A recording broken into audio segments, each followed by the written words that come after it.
कुछ ही दिनों पहले यूक्रेन ने रशिया की ड्रूजबा ऑयल पाइपलाइन उड़ा दी।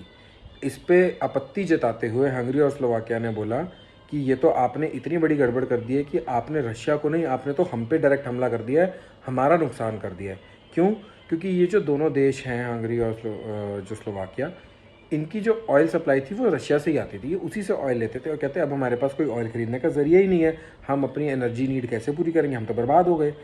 तो कहने का मतलब ये है कि जब तक सब गुड गुड चल रहा है तब तक आप नसीहतें भी दोगे, आप वीक बंदे का साथ भी दोगे और आप किसी और कंट्री पे उंगली भी उठाओगे।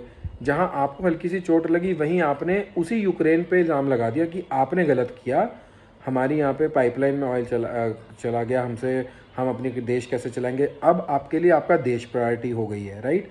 तो इंडिया के लिए इंडिया प्रायोरिटी क्यों नहीं हो सकती? जहाँ से इंडिया को चीप ऑयल मिलेगा अपनी कंट्री में चलाने के लिए, अपने लोगों के लिए, वो क्यों नहीं खरीदेगा? Your problem is your problem, none of our problem, right. अगर हम न्यूट्रल खेलना चाहते हैं, इसमें तुम्हारी क्या प्रॉब्लम है? अब तुम्हारी भी ऑयल पाइपलाइन गई, तुम्हारे देश के अंदर पेट्रोल कम, ऑयल का आना कम हो गया, बंद हो गया, तो अब तुम्हें भी मिर्ची लगी ना, सडनली यूक्रेन बुरा हो गया। This is the question that we ask कि ईयू सबसे ज़्यादा ऑयल और गैस खरीद रहा है रशिया से। इनफैक्ट वॉर के बाद बढ़ा है वो सप्लाई। तो आप कैसे फंड नहीं कर रहे हो वो वॉर को अगेंस्ट यूक्रेन?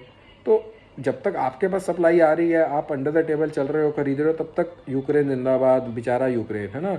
जैसे आपकी बैंड बजी, सडनली यूक्रेन की गलती हो गई कि भाई आपने हमारी पाइपलाइन क्यों उड़ा दी, ऐसे थोड़ा नहीं होता, राइट।